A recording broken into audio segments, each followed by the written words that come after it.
언제나 사랑을 주시는 주님, 주님께 예배드리게 하시니 감사를 드립니다.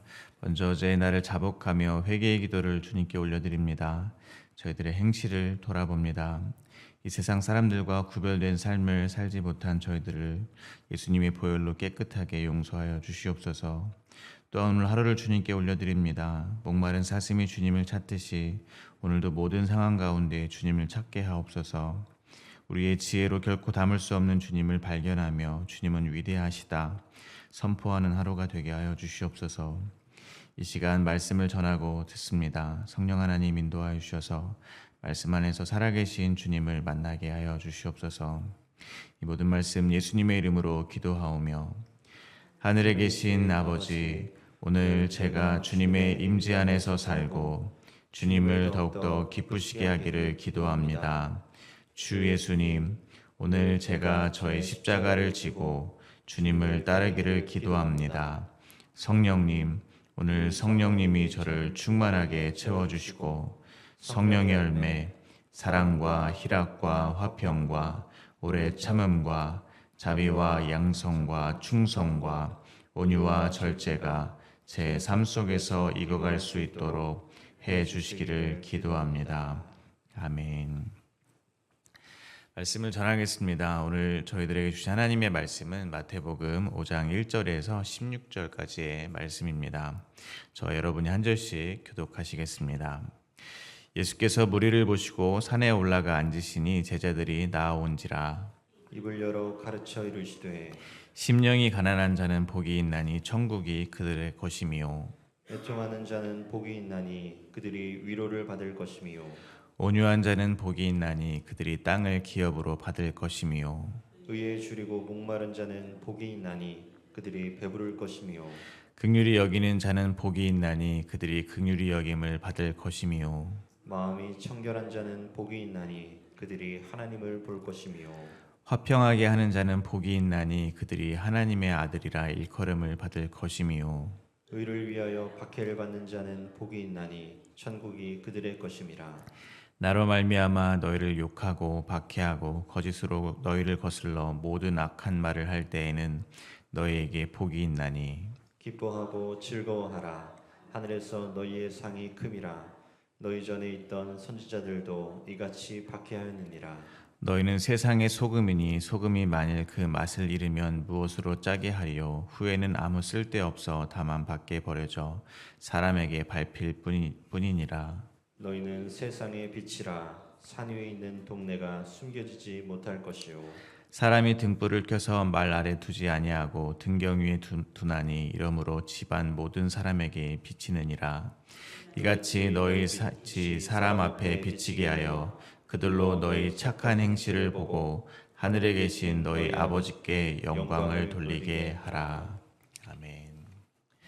예수님께서는 세례 요한이 잡혔다는 소식을 들으시고 이사야의 예언의 말씀을 성취하기 위하여 갈릴리로 물러나셨습니다. 그리고 예수님께서 천국 복음을 전하시고 갈릴리 해변에서 제자들을 부르셨습니다. 제자들을 부르신 예수님은 온 갈릴리를 두루 다니시며 그들의 회당에서 가르치시고 복음을 전파하셨습니다. 그리고 모든 병과 모든 악한 것들을 고쳐주셨습니다.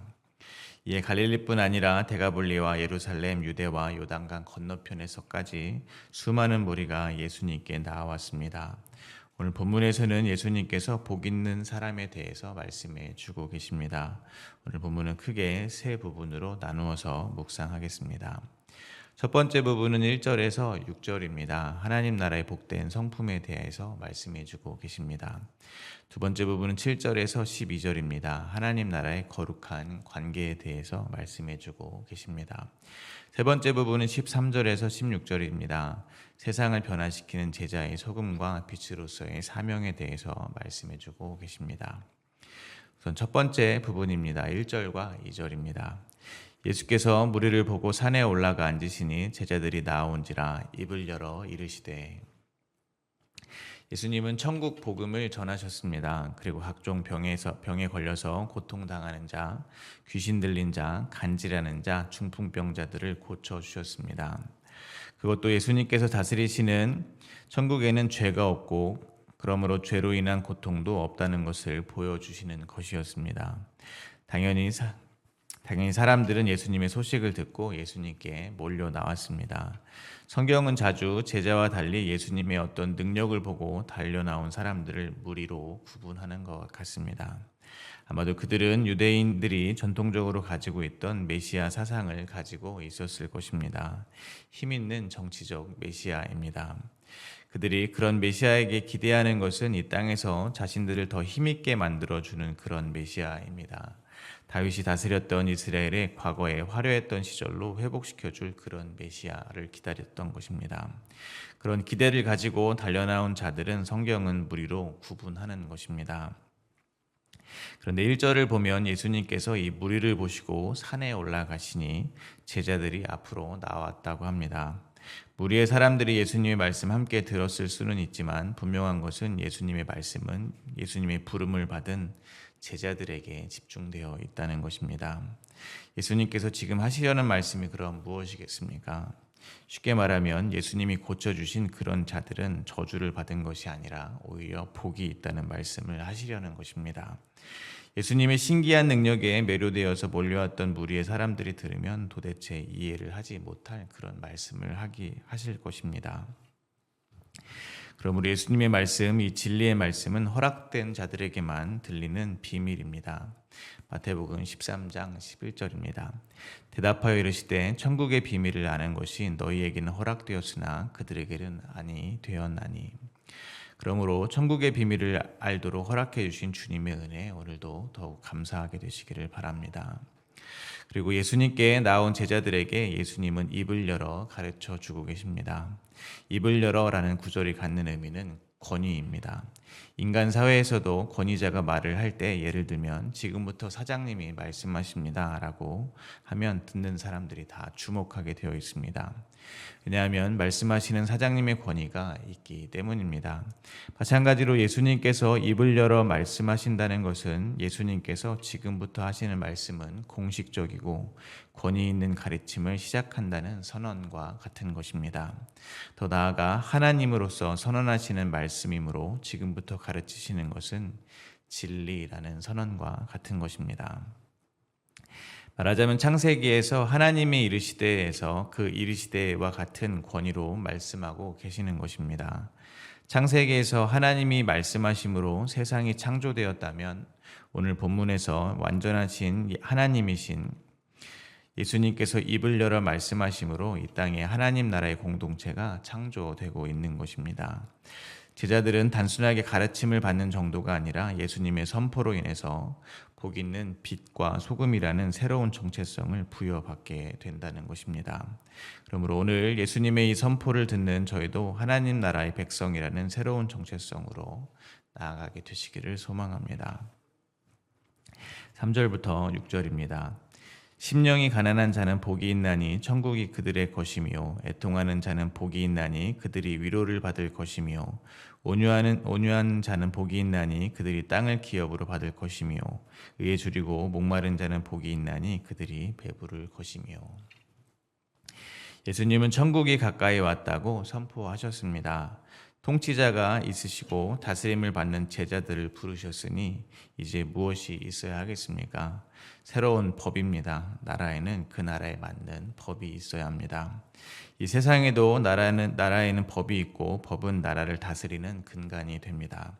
법으로 통치하는 것입니다. 말하자면 예수님이 가르쳐 주시는 것은 하나님 나라의 새로운 법이며 질서 체계라 볼 수 있습니다. 법은 그 공동체 구성원의 존재 양식을 정의합니다. 예를 들어서 대한민국 국민이라는 자격이 되는 요건을 법으로 규정해 놓는다는 것입니다. 자료를 찾아보니 부모 중 한 명이라도 대한민국 국민이면 출생지와 상관없이 모두 대한민국 국적을 취득할 수 있다라고 되어 있다고 합니다. 마치 이와 같이 천국에 속한 이들이 어떤 이들인지 예수님은 말씀으로 지금 선포해 주고 계신다는 것입니다. 그러므로 이 법은 우리가 지켜서 복을 받아내야 하는 조건이 결코 아닌 것입니다. 그보다는 하나님께서 우리 안에 이루어 가실 하나님 닮은 하나님 백성들의 성품인 것입니다. 그 첫 번째가 심령이 가난한 자는 복이 있다라는 것입니다. 왜냐하면 천국이 그들의 것이기 때문입니다. 잘 아시겠지만 이 문장은 헬라어 원어로 보면 복이 있는 자들이라는 선포가 먼저 있습니다. 그래서 우리말 성경은 이 구절을 이렇게 번역합니다. 복되도다 마음이 가난한 사람들은 하늘나라가 그들의 것이다 라고 번역을 합니다. 예수님은 이 세상에 빛으로 오셨습니다. 그 말은 예수님이 오시기 전 이 세상은 흑암뿐이었다는 것입니다. 그래서 예수님은 세상을 향해 회개하라 외치신 것입니다. 그러므로 심령이 가난한 자들은 자신이 흑암의 상태였다는 것을 깨달은 자들일 것입니다. 다시 말해 심령이 가난한 자들은 자신은 자신의 힘으로 절대 해결할 수 없는 어떤 절대 빈곤의 상태에 있다는 것을 인정한 자들이라는 것입니다. 사도 바울의 표현으로 바꾸면 내 안에 선한 것이 하나도 없음을 고백하는 것이고 나는 죄인 중에 괴수라고 고백하는 것일 것입니다. 그런데 예수님은 그러한 절대 빈곤의 상태, 즉 흑암 상태에 있는 자들에게 그 가난에서 벗어나게 해준다고 말씀하시지 않습니다. 바로 그 상태가 복이 있다라고 선언해 버리시는 것입니다. 왜냐하면 천국이 그들의 것이기 때문입니다. 왜 그렇겠습니까? 예수님은 의인을 부르러 온 것이 아니라 죄인을 부르러 이 땅에 오셨기 때문입니다. 즉 흑암 가운데로 예수님은 오셨기 때문입니다. 그러므로 아무리 생각해 보아도 나는 천국에 갈 자격이 없는 죄인이라는 생각이 드시는 분들이 있다면 기뻐하시기를 바랍니다. 그러한 분들이 바로 복 있는 자들입니다. 왜냐하면 천국이 그러한 분들의 것이기 때문입니다. 애통한 자들도 마찬가지입니다. 이 애통은 하나님 앞에 선 죄인들의 애통입니다. 이사야 선지자가 하나님의 영광을 보았을 때 화로다 나여 망하게 되었도다 라고 애통했습니다. 베드로의 설교를 듣던 자들이 성령이 임하여 자신들이 예수를 십자가에 죽인 자들임을 고백하며 어찌할꼬 탄식하며 애통했습니다.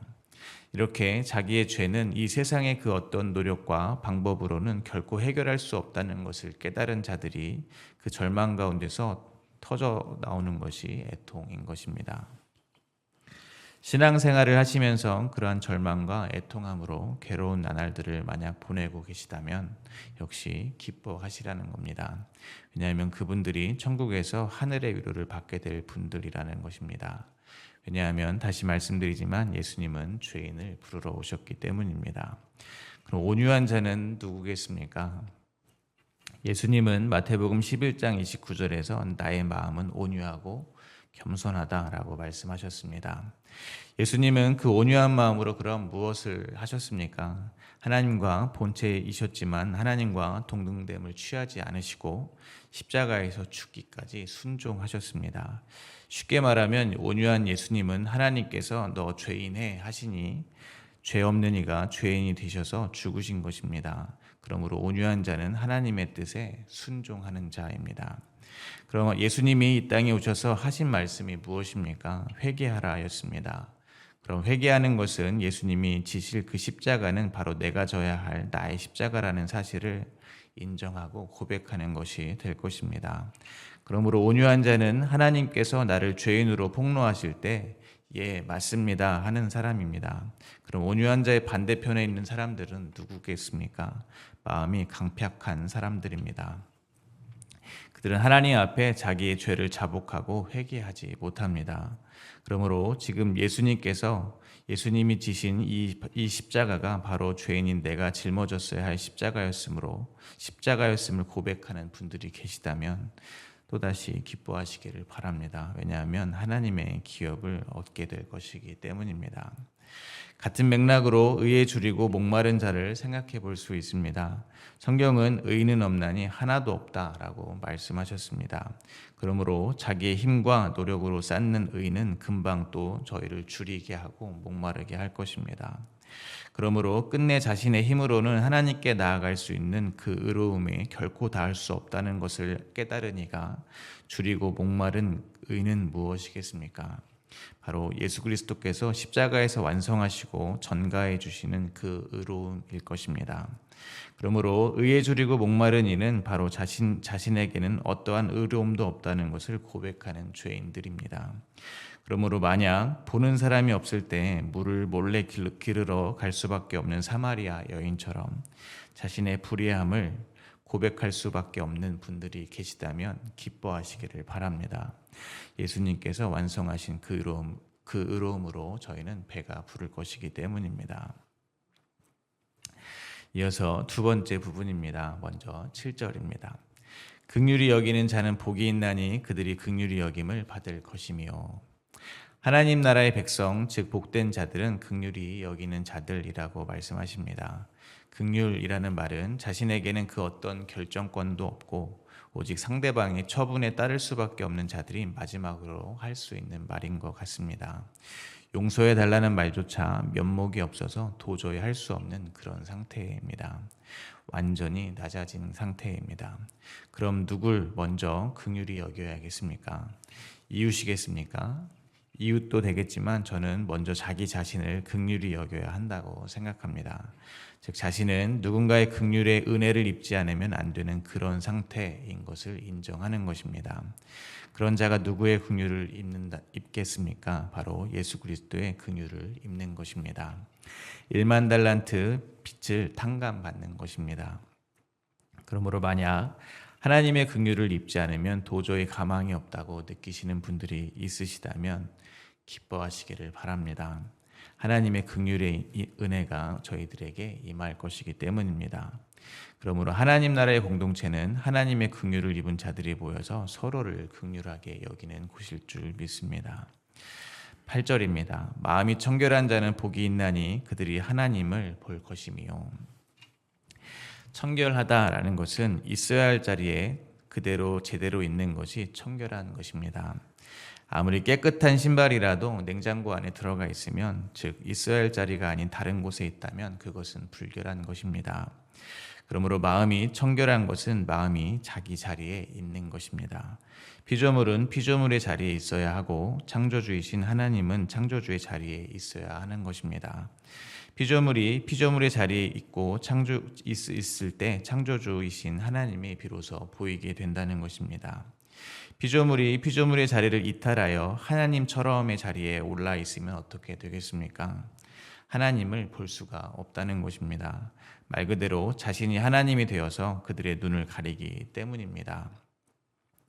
그러나 피조물의 자리에서 자신의 인생이 주권자 하나님의 섭리 안에 있음을 인정하는 자들은 그렇지 않다는 것입니다. 주어진 삶, 주어진 환경 속에서 하나님의 뜻을, 하나님의 진리를 발견하는 것입니다. 그것이 하나님을 보는 것입니다. 또한 하나님을 볼 수 있다는 복은 구원을 받았다는 것을 말할 것입니다. 왜냐하면 죄인은 결코 하나님을 볼 수 없기 때문입니다. 정확히는 용서받지 못한 죄인은 하나님을 볼 수 없습니다. 그럼 용서받은 죄인은 누구겠습니까? 바로 창세전에 택함을 받은 저희들과 같은 성도들입니다.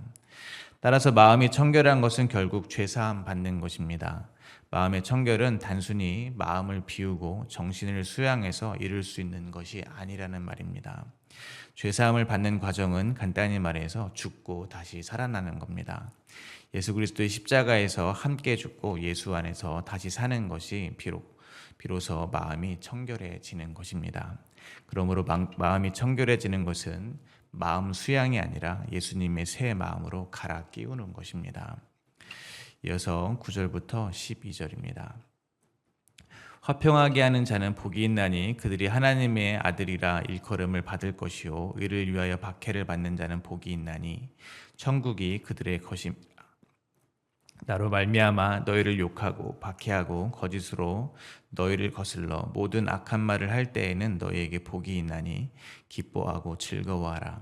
하늘에서 너희의 상이 큼이라. 너희 전에 있던 선지자들도 이같이 박해하였느니라.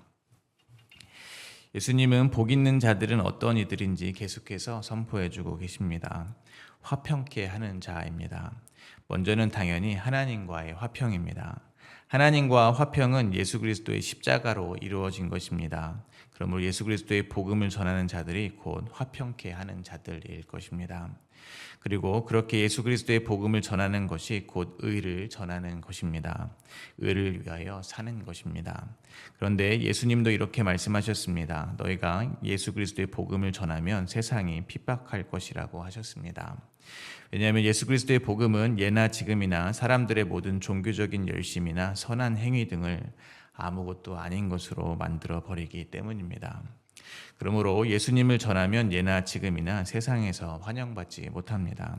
시대나 상황에 따라서 말 그대로 목숨의 위협이 되는 핍박을 당하기도 합니다. 그러나 예수 그리스도의 의를 위하여 핍박을 당하는 곳은 세상만 있는 것은 아닙니다. 예수님도 당시 종교 지도자들에게 핍박 당하셨습니다. 그러므로 저희도 올바른 복음을 위하여 교회 안의 율법주의에 의해서 핍박을 당할 수 있다는 것입니다. 예수님께서 만약 바리새인들의 열심과 행위를 칭찬하셨다면, 그리고 바리새인들이 죄인이라고 정죄했던 이들을 함께 저주했다면 박해를 받으셨겠습니까? 아닐 것입니다. 예수님께서 바리새인들이 목숨 걸고 지켜온 그들의 행위를 저주하시고 오히려 아무 자격이 없는 이들에게 은혜를 베풀어 주셨기 때문에 그들에게 핍박을 받으신 것입니다. 마찬가지로 자신은 죄인 중에 괴수이지만 오직 예수 그리스도의 십자가의 의로 구원받은 복받은 자들은 다른 것을 전할 수가 없는 것입니다. 나는 아무 공로 없이 구원의 은혜를 받았으면서 다른 사람들에게는 무슨 자격으로 똑바로 의롭게 살아야 구원의 은혜를 잃어버리지 않을 수 있다고 말할 수 있겠습니까? 그러나 저희도 예수님이 당하셨던 것처럼 오직 예수, 오직 은혜를 전함으로 율법주의로부터 박해를 당할 수 있다는 것입니다. 왜냐하면 십자가의 도는 감추어져 있고 성령이 임한 사람들에게만 그 비밀을 아는 것이 허락되었기 때문입니다. 성경 내용을 많이 안다고 해서 그 비밀이 열리는 것이 아니라는 것입니다. 그래서 예수님이 율법주의에 의해 핍박을 받은 것처럼 저희가 전하는 십자가 복음은 그 비밀을 아는 것이 허락되지 않은 율법주의에 의해서 핍박을 받게 된다는 것입니다. 예를 들면 하나님 은혜 뒤에 숨어서 방종하는 자라는 비판 같은 것을 받는 겁니다. 그러나 그것이 진짜 의, 예수 그리스도의 십자가 의를 위하여 받는 박해일 것입니다. 그러나 그러한 박해가 있을 때 왜 내 말을 이해하지 못하나 속상해하지 말고 오히려 기뻐하고 즐거워하라라는 것입니다. 왜냐하면 그것이 오히려 올바른 복음의 씨를 가지고 있다는 증거이기 때문입니다. 선지자들이 먼저 그 길을 갔고 예수님과 사도들도 그 길을 가셨기 때문입니다. 생명을 전하는 그 길은 십자가의 그 도는 좁고 협착하다는 것을 잊지 마시기 바랍니다. 지금 저희가 지는 것 같이 보이나 결국 승리할 것을 믿으시기를 바랍니다. 마지막으로 세 번째 부분입니다. 13절부터 16절입니다. 너희는 세상의 소금이니 소금이 만일 그 맛을 잃으면 무엇으로 짜게 하리요? 후에는 아무 쓸데없어 다만 밖에 버려져 사람에게 밟힐 뿐이니라. 너희는 세상의 빛이라. 산 위의 동네가 숨겨지지 못할 것이요 사람이 등불을 켜서 말 아래 두지 아니하고 등경 위에 두나니 이러므로 집안 모든 사람에게 비치느니라. 이같이 너희 빛이 사람 앞에 비치게 하여 그들로 너희 착한 행실을 보고 하늘에 계신 너희 아버지께 영광을 돌리게 하라. 예수님께서는 하나님 나라의 백성들에게 새롭게 변화된 정체성에 대해서 말씀해 주십니다. 이 세상의 빛과 소금이라는 것입니다. 소금이 만일 그 맛을 잃으면 무엇으로 짜게 하냐고 하십니다. 짜게 하지 못하는 소금은 버려지는 것일 뿐인 것처럼 저희 같은 성도들은 세상을 유지시키는 유일한 소금 같은 존재라고 말씀하시는 것입니다. 쉬운 말로 이 세상은 쓸데없어 버리면 그만인데 저희 같은 소금들, 즉 성도들 때문에 이 세상이 아직 유지되고 있다는 것입니다. 그러나 소금이 스스로 국이나 음식에 뛰어들어갈 수 있겠습니까? 없습니다. 주인이 소금이 필요한 곳에 집어 넣는 것입니다. 그러므로 지금 저희가 보냄을 받은 이곳은 누가 보내신 곳이겠습니까? 하나님께서 저희를 보내신 것입니다. 하나님께서 저희를 보내셔서 그곳을 하나님의 통치가 임하는 하나님의 나라로 만들고 계시는 것입니다.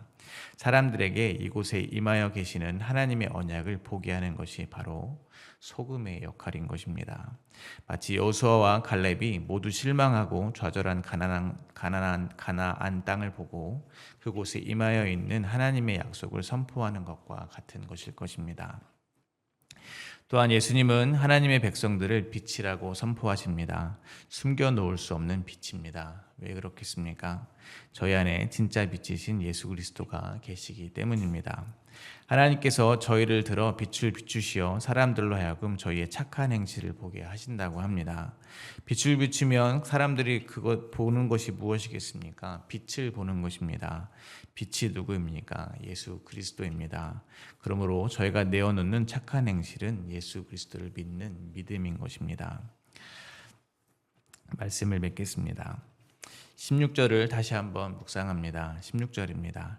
이같이 너희 빛이 사람 앞에 비치게 하여 그들로 너희 착한 행실을 보고 하늘에 계신 너희 아버지께 영광을 돌리게 하라. 우리의 착한 행실, 즉 예수 그리스도를 믿는 믿음과 그로 인해 드러나는 주님의 성품을 보고 사람들은 우리가 아닌 하늘에 계신 아버지께 영광을 돌리게 된다라고 말씀합니다. 그러므로 저희의 삶은 소금과 같이 녹아지고 등불과 같이 타들어가는 삶인 것입니다. 자기가 부인되는 삶을 살게 된다라고 말씀하시는 것입니다.